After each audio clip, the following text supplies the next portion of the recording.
በያላችሁበት ሰላማችሁ ይብዛ የተከበራችሁ ተመልካቾቻችን እንደምን ቆያችሁ ከጌዲዮ ቴሌቪዥን ዜና 7ን ይዘንላችሁ ቀርበናል ከዜናዎቹ ጋር ይሳቅ አበበ ነኝ በቅድሚያም አርዕስተ ዜና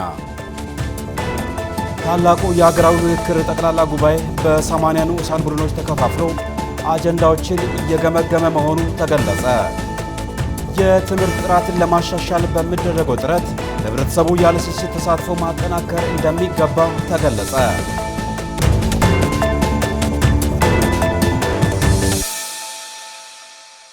የተከበራችሁ ተመልካቾቻችን በዜና ሰባታችን እነዚህንና ሌሎች ጉዳዮችን በዝርዝር የምንመለከት ነው የሚሆነው በቅድሚያም አጫጭር ዘገባዎችን እነሆ የኢትዮጵያ ሀገራዊ ምክክር ዋና ኮሚሽነር ፕሮፌሰር መስፍን አርአያ የሀገራዊ ምክክር ጉባኤ አሁናዊ ሂደት አስመልክቶ በዛሬው ዕለት መግለጫ ሰጥተዋል ዋና ኮሚሽነሩ በመግለጫቸው የሀገራዊ ምክክሩ ከሐምሌ 8 ቀን ጀምሮ እጅግ በጥሩ ሁኔታ እየተካሄደ ይገኛል ከሐምሌ 13 ቀን ጀምሮ ተሳታፊዎች በ50 ቡድኖች በመቀጠልም ደግሞ በ10 አባላት ባላቸው ትንንሽ ቡድኖች ተከፋፍለው የመጀመሪያውን ሐሳብ ማመንጨትና ማጠናከር ስራ አከናውነዋል በአገር ግንባታ በታሪክ በፌደራሊዝም እና በማንነት ጉዳዮች ላይ ሰፊ ዕውቀት ያላቸው ምሁራን ለተሳታፊዎች ገለጻ በማድረግ ልዩ ግብዓት የሚሆኑ መረጃዎችን አቅርበዋል በቀረቡት የትምህርትና የመረጃ ክፍለ ጊዜዎች ላይ ከተሳታፊዎች ለተነሱ ጥያቄዎች ምላሽ ተሰጥተዋል በቀጣይ 10 አባላት ያሏቸው ቡድኖች ያጠናከሩት ሪፖርት 50 አባላት ላሏቸው ቡድኖች ይቀርባሉ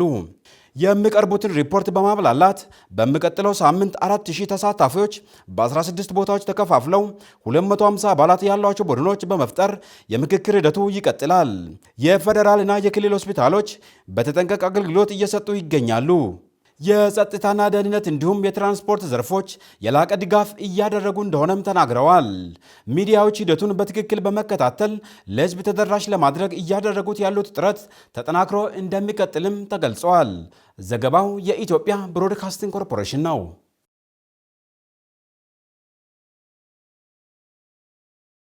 የሩሲያ የውጭ ጉዳይ ሚኒስትር አሜሪካ ለዩክሬን የጦር መሳሪያ መስጠቷ ተቀባይነት የለውም ሲሉ ተቃውሟቸውን ገለጹ የሩሲያ ውጭ ጉዳይ ሚኒስትር ሰርጌይ ላቭሮቭ ከአሜሪካቻቸው ማርኮ ሩቢዮ ጋር በፊሊፒንስ ዋና ከተማ ሚኒላ ሐሙስ ዕለት ተገናኝተው ተወያይተዋል ሰርጌይ ላቭሮቭ በኪየቭ ለሚገኘው መንግስት የጦር መሳሪያ ማቅረብ መቀጠል ተቀባይነት የሌለው መሆኑን አጽንኦት ሰጥተዋል ሲል ሚኒስቴር መስሪያ ቤቱ ባወጣው መግለጫ ላይ ጠቅሰዋል እንደ ሩሲያ ውጭ ጉዳይ ሚኒስቴር መግለጫ ከሆነ ላቭሮቭ ሩሲያ በዩክሬን ግጭት ዙሪያ ለፖለቲካና ለዲፕሎማሲያዊ መፍትሄዎች ዝግጁ መሆኗን ተናግረዋል ላቭሮቭ ሚኒላ እየተካሄደ በሚገኘው የኢሲያ ሀገራዊ ጉባኤ ላይ ባደረጉት የጎንዮሽ ውይይት በሩሲያ ላይ ስትራቴጂያዊ ሽንፈት እንዲደርስ ኢላማ እያደረጉ ያሉ የአውሮፓ ሀገራት አፍራሽ ሚና ኮንነዋል የአሜሪካ ውጭ ጉዳይ ሚኒስትሩ ባወጣው መግለጫ ሁለቱ ሚኒስትሮች በሀገራቱ መካከል ስላለው ግንኙነትና የሩሲያ የዩክሬን ጦርነት ማብቂያ አስፈላጊውን ሁሉ እንደሚያደርጉ ተናግረዋል ዘገባው የፋና ሚዲያ ኮርፖሬት ነው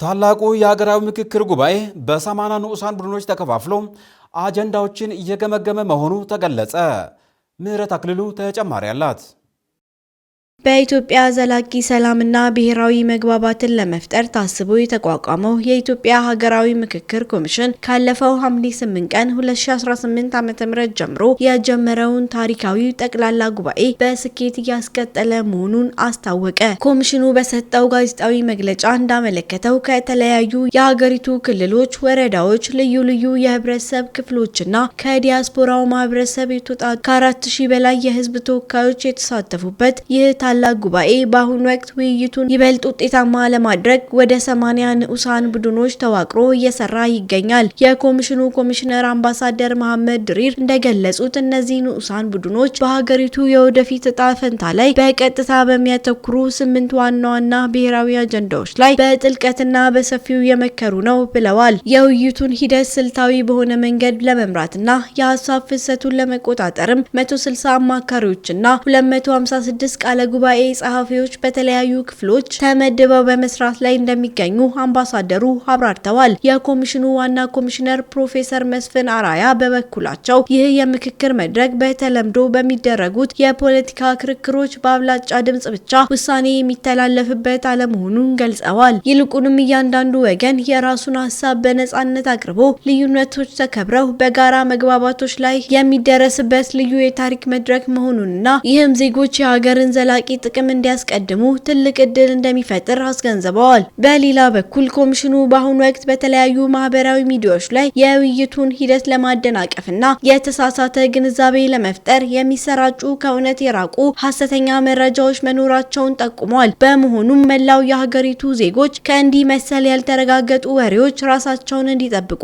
የኮሚሽኑ ይፋዊ መግለጫዎችን ብቻ በንቃት እንዲከታተሉና ሂደቱን በትዕግስት እንዲጠብቁ ኮሚሽኑ አጥብቆ አሳስቧል። ምንም እንኳን የተወሰኑ ተቃዋሚ የፖለቲካ ፓርቲዎችና በትጥቅ ትግል ላይ ያሉ አካላት በአካታችነት ዙሪያ ስጋቶችን አንስተው በጉባኤው ላይ ሙሉ በሙሉ ተሳትፎ ባያደርጉም ኮሚሽኑ የሰላምና የውይይት በሩን ለማንኛውም ወገን ምንጊዜም ክፍት መሆኑን በድጋሚ አረጋግጧል። በምክክሩ መድረክ እልባት ያላገኙና እጅግ አወዛጋቢ የሆኑ ብሔራዊ አጀንዳዎች ካሉ በቀጣይነት ጉዳዩ በቀጥታ ወደ ህዝብ ውሳኔ ወይም ሪፈረንደም ተመርቶ የመጨረሻው ውሳኔ እንደሚያገኝም በኮሚሽኑ መግለጫ ላይ ተመላክቷል። የተከበራችሁ ተመልካቾቻችን አሁን ደግሞ በዝርዝር ወደምንመለከታቸው ጉዳዮች እናልፋለን።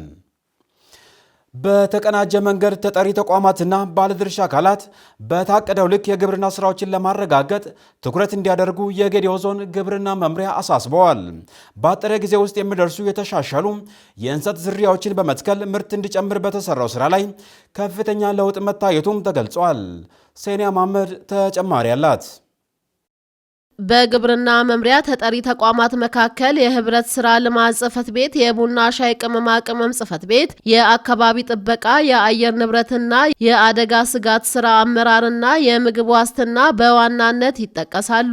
የጌዴኦ ዞን ምክትል አስተዳዳሪና የግብርና መምሪያ ኃላፊ አቶ ተገኝ ታደሰ እንደተናገሩት በግብርናው ዘርፍ ትኩረት ተሰጥቶ በተሰራው ስራ ጥሩ ውጤት መገኘቱን ጠቅሰው ለሀገር ብሎም ለማህበረሰቡ ጠቃሚ የሆኑ ስራዎች በመሰራታቸው የማህበረሰቡ ህይወታቸው የተቀየረ መሆኑን ተናግረው ከዚህም በላይ ውጤት ማስመዝገብ በሚያስችል መልኩ ቀጣይ ትኩረት ይደረጋልም ብለዋል።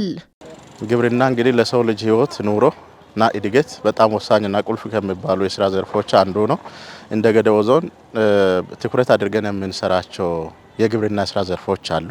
በተለይም ለሀገርም እዚህ ላለው ማህበረሰብ ከፍተኛ ግልጋሎትና ጠቀሜታ ያሏቸው የስራ ዘርፎች አሉ። አንዱ ቡና ነው። ሁለትም ደግሞ ከምግብ ዋስትናም ስነ ምህዳራችንንም በደንብ ጠብቆ ከማቆየትም ቡናና እንሰት እጅግ በጣም ወሳኝ ናቸው።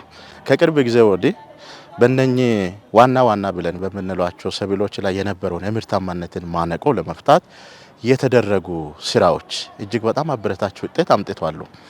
አንድም ምርትና ምርታማነትን ማሳደግ ችለናል።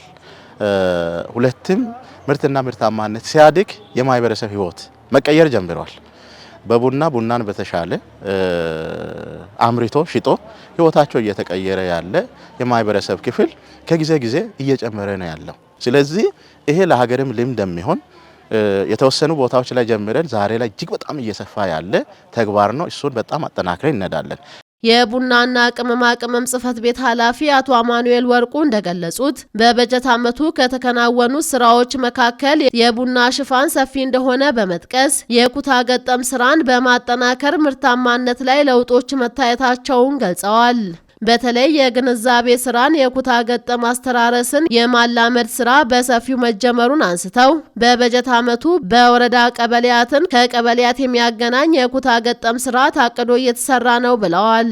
እንደ ጌዴኦ ዞን ያው እንደሚታወቀው ከ90% በላይ የቡና ሽፋን ያለው አካባቢ ነው።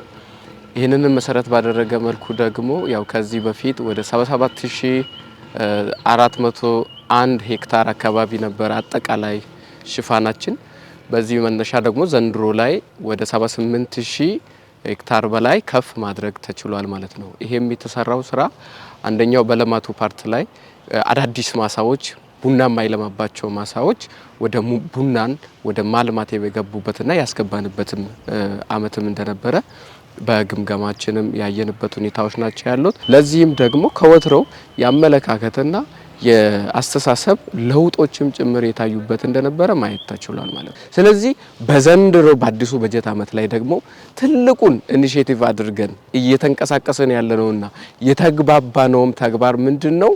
አንደኛውና ዋነኛው ኩታ ገጠም መፍጠር እንዳለ ሆኖ ነገር ግን ኩታ ገጠምን ከኩታ ገጠም ጋር ቀበሌን ከቀበሌ ጋር የማስተሳሰር የማገናኘት አንድ የማድረግ ስራን እንሰራለን ብለን በልዩ ትኩረት አቅደን የተንቀሳቀስን ያለነው። የመድረኩ ተሳታፊዎች በበኩላቸው የቡና ምርትና ምርታማነት ለማሳደግና አቅርቦትን ለማሻሻል በተሰራው ስራ ውጤት መገኘቱን ተናግረው የተቀናጀ ድጋፍና ክትትል በመደረጉ የተሻለ አፈጻጸም መመዝገቡንም ገልጸዋል።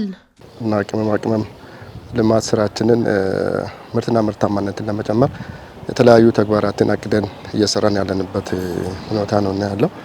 በዋናነት ቡና የማስፋትን ስራ እየሰራን ያለንበት ሁኔታ አለ። ሁለተኛ ደግሞ ቡና ምርትና ምርታማነትን የሚጨምሩ ተግባራትን የማከናወን ስራ እየሰራን ያለንበት ሁኔታ ነው ያለው። አርሶ አደሩ በአጭር ጊዜ ውስጥ ምርት እያገኘ ያለበት ሁኔታዎችን አይተናል።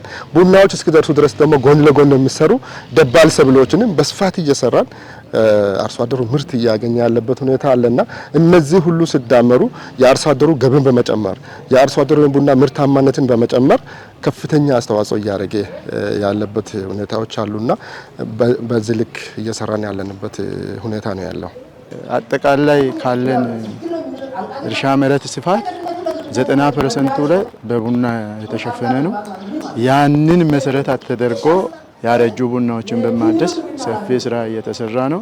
በተመሳሳይ ደግሞ ምርትና ምርታማነት ካደገ በኋላ እነዚህ ምርት የተገኙ ምርቶች ህጋዊ የግብይት ሰንሰለት ይዞ ለዓለም ገበያ ለማዕከላዊ ገበያ መቅረብ እንዳለበት በማወቅ አምና ከ40 ሺህ ቶን በላይ ለማዕከላዊ ገበያ ለኢትዮጵያ ማዕከላዊ ገበያ ለውጭ ኤክስፖርት እንዲደረግ ታቅዶ በተሰራ ትልቅ ስራ በዛ ልክ ከእቅዳችን በላይ የፈጸምንበት ሁኔታ አለ። በቀጣይ ደግሞ ከ2018 አፈጻጸም ተሞክሮ በመውሰድ ችግሮቻችንን በምንፈታ አግባብ አቅደን ለመስራት በውይይት በእቅድ ላይ ነው የምንገኘው። ጤናን ለመጠበቅ የተሟላ የክትባት አገልግሎትን በተገቢው መንገድ ማስከተብ በልጆቻቸው እድገት አዎንታዊ ተጽዕኖ ማስከተሉን በዲላ ከተማ ኦዳያ ጤና አጠባበቅ ጣቢያ ተገልጋይ እናቶች ገለጹ። ዝርዝሩን ይልማ አበበ እንደሚከተለው ያቀርበዋል። ህጻናት ገና በጨቅላ እድሜያቸው በሽታን የመከላከል አቅማቸው ደካማ ከመሆኑ ጋር ተዳምሮ በመኖር እድላቸው ክፉኛ አደጋዎችን ሲያስከትል የመጣውን ገዳይ በሽታዎችን ለመቋቋም ሀገራችን እውን ያደረገው ቅድመ መከላከል የጤና ስርዓት ለህጻናት ደህንነቱ ብርቱ ወግ ፋና እየሆነላቸው ይገኛል። ከተወለዱ ጊዜ አንስተው በየእድሜ ክልል ደረጃቸው ወላጆች ኃላፊነትን በመውሰድ የክትባት አገልግሎቱ በመንግስት ወጪ የሚሸፈን እንደመሆኑ በጤና ተቋማት እያስከተቡም ይገኛሉ። በዲላ ከተማ አስተዳደር የኦዳያ ጤና አጠባበቅ ጣቢያ ሲገለገሉ ያገኘናቸው እናቶችም እስካሁን በወለዷቸው ልጆች የተገነዘቡትን የክትባት አገልግሎት ጥቅምን እንዲህ አጋርተውናል። ብዙ ጥቅም ነው ያለው። ያ የልጅ አቀማመጡ ምን እንደሚመስል ሌላም ያ ብዙ ያ ውስጥ አሁን ለምሳሌ እኔ RH ፋክተር አለብኝ። እሱን 7 ወርና ወልጄ በ72 ሰዓታት ውስጥ ወስጃለሁ የሚሰጥ መድኃኒት ማለት ነው። ያ ማለት ለልጅም ለኔም ጥሩ ነው። አሁን ቀጣሚ ወልድ ከሆነም ጤናማ ልጅ ለመውለድ ነው። ግን ጤና ጣቢያ ወይም ጤና ተቋም ባልመጣ እንደዛ አይነት ጥቅም ላላገኝ እችላለሁ ማለት ነው። እና ያው እንደዛ አይነት ነገር ላይ ሌላም ብዙ አይነት ጥቅሞች አሉ እናውቃለን። እንድናት ስትወልድ ብዙ ገጠመኝ ሊገጥማት ይችላል። ያ ደም ሊፈሳት ይችላል። ያ ሁሉ ነገር ቤት ሲሆን በጣም ከባድ ነበረ የሚሆነው። እዚህ ግን ያ በብዙ እገዛ ቀሎኝ ምንም በዚህ ላይ ማለት ነው በጣም እንትን ማለትም አሁን ትላንት ነበር 45 ቀና ትላንት ክትባት ስለማይኖር ነው ይያት ያልመጣው ማለት ነው። እንዲያልፋቸው ራሱ አንድ ቀን ራሱ እንዲያልፍ አልፈልግም። ለምን ብዙ ጥቅም ነው ያለው ይሄ ማለትም ለወደፊትም ብዙ ጥቅሞች ስለነበረ ያ ቀኑን ቆጥሬ ነው አስቤበት ነው የሚመጣው እዚህ ማለት ነው። እዚህ የመጣሁት ዛሬ 45 ቀን ክትባት ለመከተብ ነው። ህፃኑን ለማስከተብ ነው። ማንኛውንም ተላላፊ የሚሆኑትን በሽታዎች በክትባት ምክንያት ባለመውሰድ ቀላል የሆኑትን ነገሮች ወደ ከባድ ደረጃ የሚደርሰውን ክትባት በመውሰድ ግን ነገሮችን ማቅለል ይቻላል። እንደዛም ነው ሌሎችም ልጆቼን ስወልድ አስፈላጊውን ክትባት እስከ መጨረሻው ነበረ ሲወስዱ የነበሩት። ጤነኛ ናቸው። ምንም የጤና ችግር የለባቸውም። በተለይም ወላድ እናቶች ልጆቻቸውን በማስከተብ ረገድ ሊያደርጉ የሚገቡ ጥንቃቄዎችን እናቶቹ ተናግረዋል። ያው ከወሊድ በፊትም ክትትል ከ2 ወር አካባቢ ቅሬት ላይ ሆኜ ነው የጀመርኩት እና ከዛ በኋላ 2 ወር ከዛ ደግሞ 1 ወር እያሉ መጨረሻ አካባቢ በየሳምንቱ እየቀጠሩኝ ያው እዚሁ ነው የወለድኩት እዚህ ጤና ጣቢያ። ያው በጣም ጥሩ ያው ቅሪት እንደሆንኩኝ ሕክምና ሄጄ ነበረ። ያለውን ነገር ነግሬያቸው አስፈላጊውን ነገር ነው የተደረገልኝ። እስከ ወሊድ ድረስ ባለው ሰዓት የሚያስፈልገኝን ማንኛውንም ነገር እንደውም ቅድሚያ ነበር የሚሰጠን ለነፍሰ ጡር እናቶች። ሁሉንም ነገር አግባብ ባለው መልኩ ነው ሲረዱን የነበሩት። ደስተኞች ነን። እናመሰግናለን። እንደውም በጥሩ ሁኔታ ነበር። የክትባት አገልግሎት ክፍል አስተባባሪ በበኩሏ በከፍተኛ ፋይናንስና በአጋር ድርጅቶች ከውጭ ሀገራት የሚገቡ የተለያዩ አይነትና የአገልግሎት ጠቀሜታ ያለውን የህፃናት ክትባቶችን እንዲህ አብራርተዋለች። እዚህ እኛ ክፍል የተለያዩ አይነት ክትባቶች ይሰጣሉ። ክትባቱም የሚጀምረው ከተወለዱ ቀን ጀምሮ እስከ 1 ዓመት ከ3 ወር ድረስ ማለት ነው። በፊት 45 ቀን ላይ ነበረ ክትባት የሚጀምረው። እንደተወለዱም የሚሰጥ አንድ ክትባት ነበረ BCG የሚባል፣ እሱም የሳምባ በሽታን የሚከላከል ነው። አሁን ግን ሄፓታይተስ በርዝ ዶስ ተላላፊ የሆነ የጉበት በሽታን የሚከላከል ተጨማሪ የመጣ የክትባት አይነት አለ። ከሱ ክትባት ጀምሮ እስከ ኩፍኝ መከላከል እንዲሁም ደግሞ እድሜያቸው 9 ዓመት የሞላቸው ልጃገረድ ሴት ልጆችን ከማህፀን ጫፍ ካንሰር በሽታ የሚከላከል ክትባቶችን እስከዚህ ድረስ እንሰጣለን ማለት ነው። የነኚህ ክትባት አገልግሎት ምንድነው? ከመያዛቸው በፊት ህፃናቶች ለበሽታ ከመጋለጣቸው በፊት ቅድመ መከላከልና በሰውነታቸው ውስጥ በሽታ የመከላከል አቅምን እንዲያዳብሩ የሚሰጡ የክትባት አይነቶች ናቸው ማለት ነው እዚህ ክፍል የሚሰጡት። ተገልጋዮች ወደ ጤና ተቋሙ ከመጡ በኋላም አገልግሎቱን ለማግኘት የሚከተሏቸው ስርዓትና በጤና ጣቢያው ለዚህ አገልግሎት የተመቻቸውንም ግብአት እንደሚከተለውም አስረድታለች። ክትባት ምንም አይነት ክፍያ የለውም፣ ነፃ ነው። ማንኛውም ሰው ማንኛውም ማህበረሰብ ልጁን መጥቶ ማስከተብ ይችላል። አገልግሎቱ በነፃ ነው። በጣም ፈጣን ነው። ያው እናቶቻችን እናት እንደመሆናቸው መጠን በማህበረሰቡ ዘንድ ከፍተኛ ግንዛቤ እንደተፈጠረ ነው። ምክንያቱም ማንም እናት ከገጠር እስከ ከተማ ማለት ነው ልጇን ከወለደች በኋላ ታስከትባለች። ክትባት ጀምራ ደግሞ በተለያየ ምክንያት መጠነ ማቋረጡ እንዳይበዛ መጠነ ማቋረጥም እንዳይኖር ስልክ ቁጥራቸውን መዝገባችን ላይ እንመዘግባለን። መምጣት ባለባቸው ፕሮግራም መሰረት ሳይመጡ እንኳን ቢቀሩ እንደውልላቸውና ህፃናትን ወደ ፕሮግራሙ የመመለስ ስራ በጣም እየተሰራ ነው። ክትባት እጅግ በጣም ከበፊቱ የተሻለ ነገር አለ። በጣም እናቶች የማስከተብ ግንዛቤያቸውም እየጨመረ ነውና በጣም ጥሩ ነው ክትባት።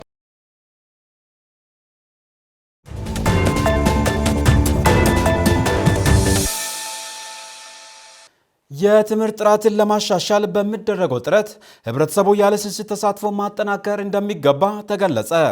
የዲላ ከተማ አስተዳደር ትምህርት መምሪያ ለትምህርት ያለ ስስት በሚል መሪ ቃል የ2018 የክረምት ትምህርት ቤቶች ዝግጅት ምዕራፍ የባለድርሻ ንቅናቄ አካሂዷል። ተስፋዬ ጎበና ያዘጋጀውን ዘገባ ሃይማኖት ጀንበሩ እንደሚከተለው ያቀርበዋል።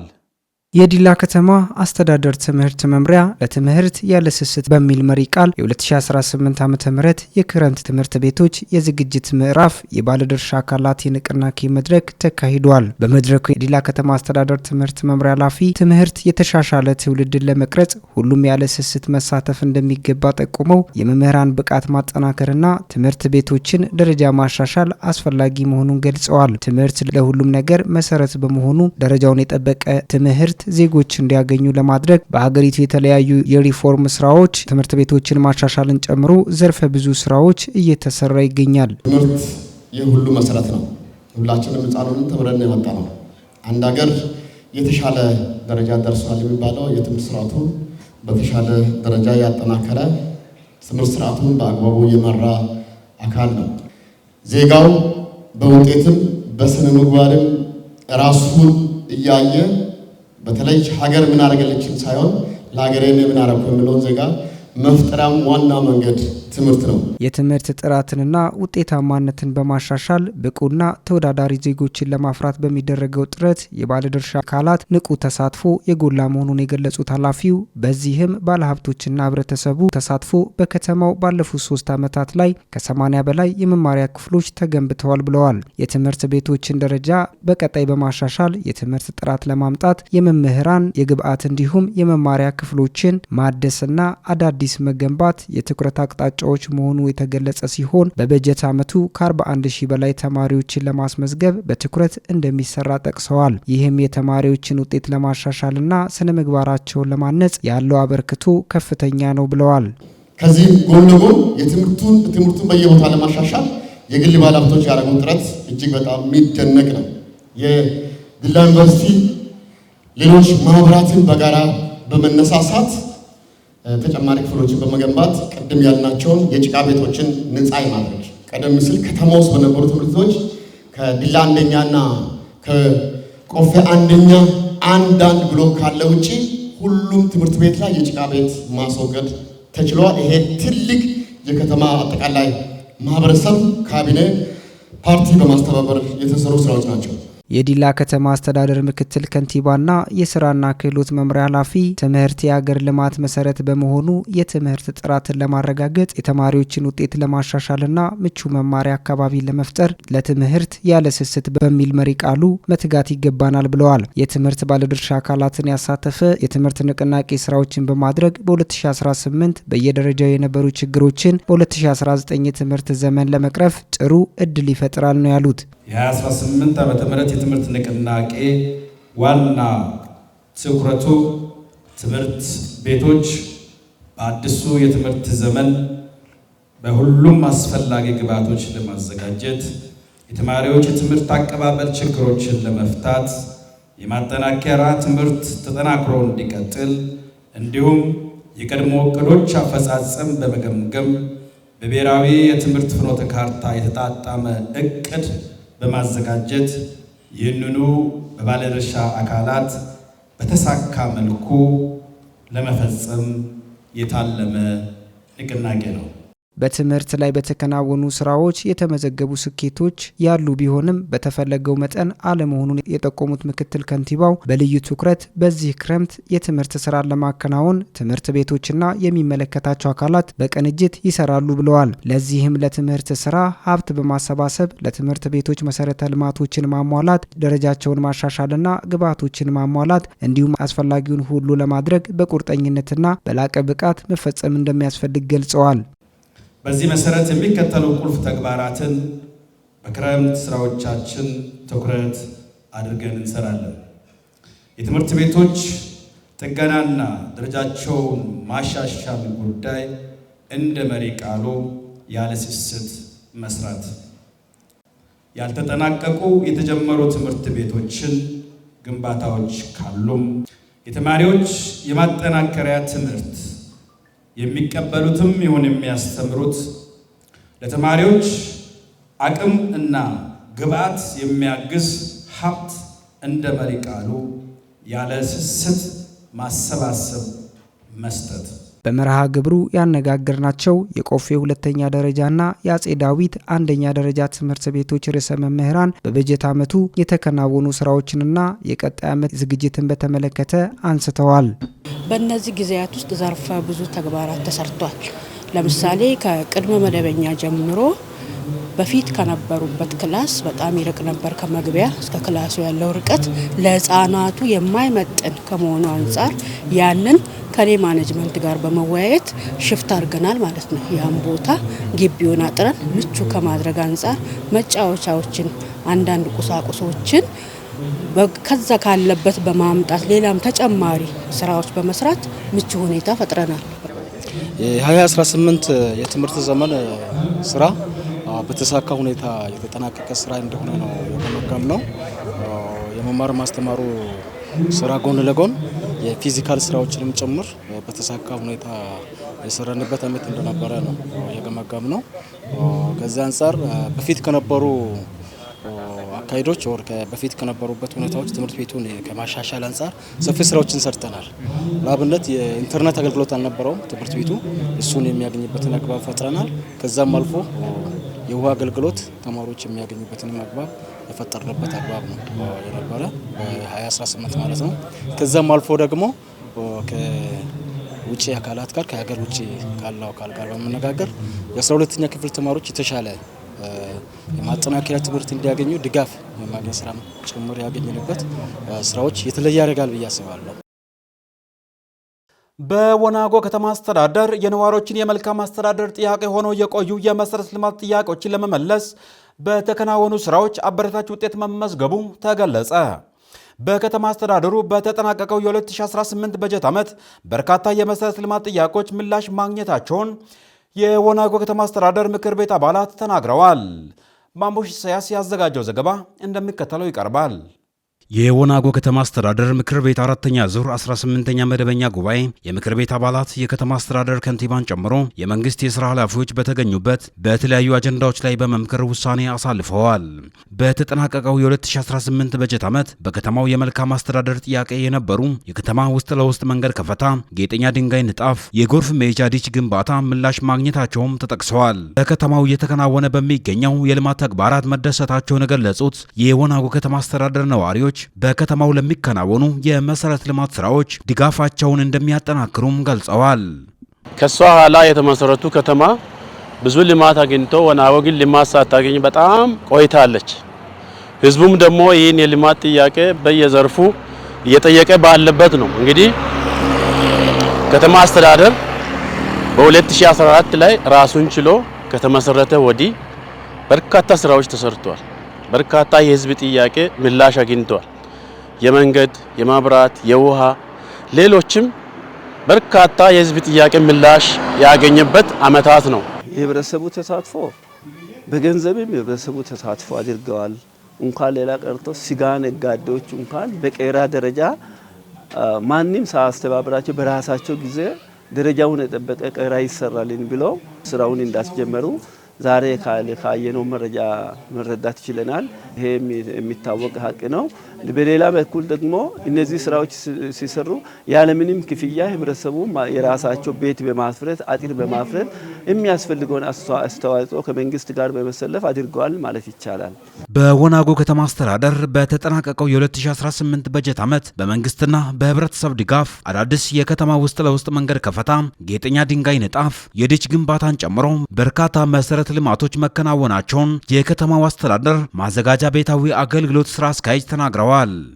እነዚህም አምና ላይ የተጀመሩ የኮሪደር ስራ የማስቀጠል ስራ፣ የኮብልስቶን እና ዲች ስራዎችን ከዛ ባለፈ ቄራ አገልግሎት ላይ የማዘመንና ሼድ ግንባታ ስራ ከዚህ ጋር ተያይዞ ውስጥ ለውስጥ መንገድ ከፈታ ስራ አንድ ላይ አብሮ አያይዞ ነው እንቅስቃሴ ወደ ትግበራ የተገባውና በመጀመሪያ ስራውን የጀመርነው ውስጥ ለውስጥ መንገድ ከፈታ ስራ 12.5 ኪሎ ሜትር የሚሆን በሶስት በተለያዩ ክላስተሮች በኤንዲፒ በክልል ተሰርቶ ተጠንቶ በተጠናቀቁ ቦታዎች ላይ መንገዱን የመክፈት ስራ ሰርተናል።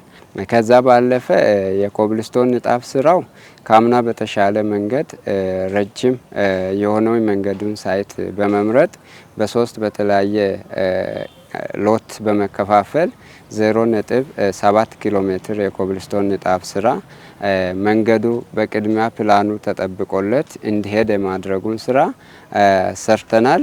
ከዚህ ጋር ተያይዞ እዛ አካባቢ 0.5 ኪሎ ሜትር የሚሆን የዲች ግንባታ ስራ አብሮ አያይዘን እየሰራንበትና እነዚህ ሁለቱ ስራዎች አሁን ላይ ከ96% አካባቢ እና በአጭር ጊዜ ውስጥ የፊኒሺንግ ስራዎች ተጠናቆ ወደ አገልግሎት የምናስገባ ይሆናል።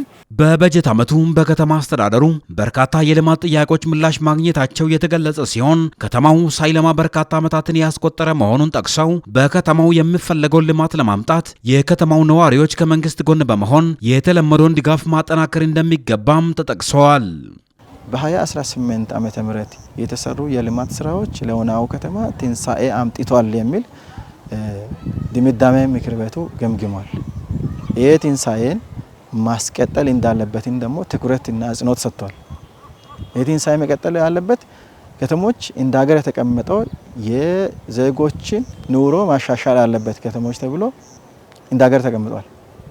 ሁለተኛ ከተሞች ጽዱ፣ አረንጓዴና ነፋሻማ መሆን አለበት የሚል ሀገራዊ አቅጣጫ ነው። በሌላ በኩል ከተማው ለስራ ዕድል ፈጠራ ትልቅ ማዕከል መሆን አለበት የሚል ሀገራዊ አቅጣጫ ነው። እንዲሁም ደግሞ ከተሞች እጥፍ ድርብ ገቢ መሰብሰብ እንዳለበት ናሽናል ዳይሬክሽን ነው። ይሄ ወናጎ ላይ ኢምፕሊመንት ማድረግ መቻል አለበት ብለን እኛም ቀደም ሲል ትኩረት አድርገን ሰርተናል። ከዚህ አኳያ የተሰሩ ስራዎች ጅምሩ በጣም አበረታች ነው።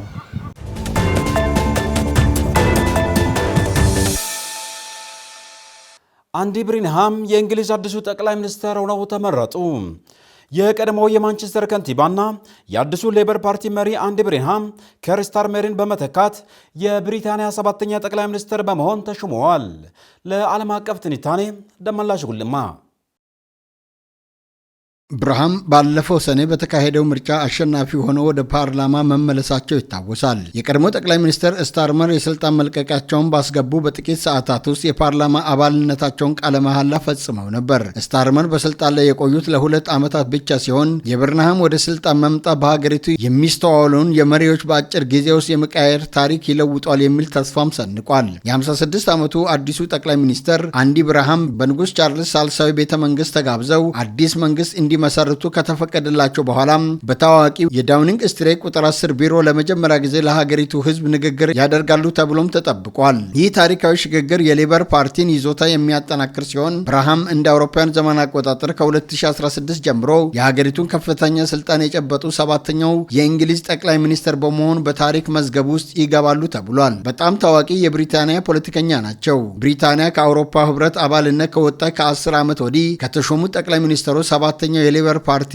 ፖለቲከኛ አንዲ ብርሃም ይሆናሉ ማለት ነው። ብርሃም ባለፈው ሰኔ ከጠቅላይ ሚኒስትርነት ኃላፊነታቸው የለቀቁትን ኬር ስታርመርን የተኩ በማከርፊልድ የምርጫ ክልል ውስጥ በተካሄደም የማሟያ ምርጫ በአብላጫ ድምፅ ካሸነፉና የሌበር ፓርቲ አባላት ፓርቲው መሪ አድርገው ከመረጧቸው በኋላ ነው። የቀድሞው የግሬት ማንቸስተር ከንቲባ የ56 ዓመት ብርሃም ከቤኪንግሃም ቤተ መንግስት ከተመለሱ በኋላ ባሰሙት ንግግር ሁሉም ሰው ሀገሪቱ መሆን ባለባት ቦታ ላይ እንዳልሆነች ሊሰማው ይችላል ሲሉም ተናግረው በተሻለ መሆን አለብን፣ የተሻልንም እንሆናለን፣ ተስፋንም እንመልሳለን በማለት ቢሮቸው በሚገኝበት በዳውኒንግ ስትሪት 10 ለተሰበሰበው ህዝብ ቃል ገብቷል። ህዝቡ በፖለቲካው እንደተሰላቸው አውቃለሁ፣ እሰማቸዋለሁ፣ እውነቱን መናገር እፈልጋለሁ፣ ጥሩ አልነበርንም እና የተሻል መሆን አለብን፣ እንሆናለንም። ይህን ጊዜ ለብሪታንያ ወሳኝ ስራ የሚከናወንበት ወቅት እናደርገዋለን፣ ባለፉት 40 ዓመታት ከነበረው ትልቅ ለውጥ እናመጣለንም ብለዋል።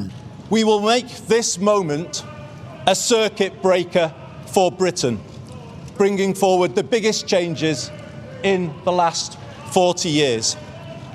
A new political model and a new economic model. Later this year, I will bring forward a new plan for Britain, a 10-year plan, laying out a path from where we are now to where I believe we all want Britain to be, wherever we're coming from, whatever party we support.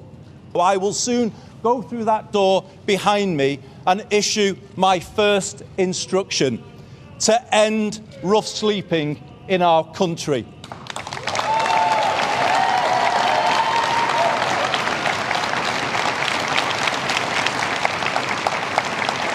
በሌበር ፓርቲ የመሃል ግራ ክንፍ ውስጥ ግንባር ቀደም ሰው ሆኖ የሚታዩ ብርሃም በሀገር አቀፍ ሆነ በአካባቢ ፖለቲካ ውስጥ 10 ዓመታት የዘለቀም ልምድ አላቸው። ለመጀመሪያ ጊዜ ወደ ፓርላማ የገቡት በ2001 ዓ.ም ነበር። በጠቅላይ ሚኒስትር ቶኒ ብሌር የስልጣን ዘመን በሀገር ውስጥ ጉዳይ ሚኒስቴር መስሪያ ቤት ከፍተኛ ባለስልጣን ሆነው አገልግሏል። ብሌርን በተኩት በጎርደን ብራውን ጠቅላይ ሚኒስትርነት ወቅትም በፋይናንስ ሚኒስቴርና በባህል መምሪያ በተለያዩ ኃላፊነቶች ላይ ሰርቷል። በኋላም የጤና ሚኒስትር ነበሩ። ብርሃም የሌበር ፓርቲ መሪ ለመሆን በ2010 እና በ2015 ዓ.ም ተወዳድረው እንደነበረም ይታወቃል። በ2017 ዓ.ም ደግሞ የግሬት ማንቸስተር ከንቲባ ለመሆን ከፓርላማ ወጡ።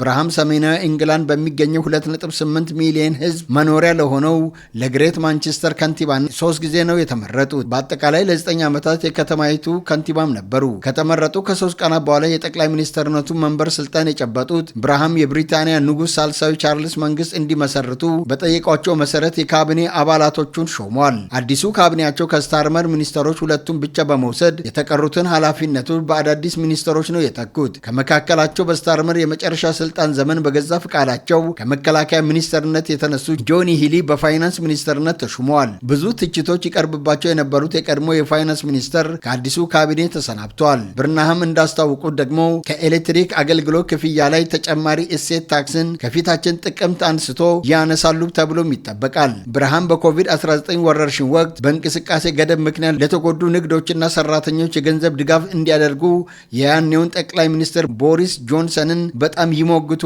እንደነበርም ይታወቃል። በዚህ ምክንያት የተፈጠረው ግጭትና በማንቸስተር ያሳዩት አጠቃላይ ስኬት የሰሜኑ ንጉስ የሚል ቅጽል ስም አትርፎላቸዋል ሲሉም ቢቢሲ፣ አልጀዚራና ዲደብሊው ዘግበዋል። Let's build a new national sense of unity, of common purpose and positivity. Let us make this the moment when Britain starts to believe again, the moment we bring back hope. Thank you very much, everybody. የተወደዳችሁ ተመልካቾቻችን ዜናዎቻችንን ከማጠቃለላችን በፊት አበይት ነጥቦችን እናስታውሳችሁ። ታላቁ የሀገራዊ ምክክር ጠቅላላ ጉባኤ በ80 ንዑሳን ቡድኖች ተከፋፍሎ አጀንዳዎችን እየገመገመ መሆኑ ተገለጸ። የትምህርት ጥራትን ለማሻሻል በሚደረገው ጥረት ህብረተሰቡ ያለ ስስት መሳተፍ እንደሚገባ ተገለጸ።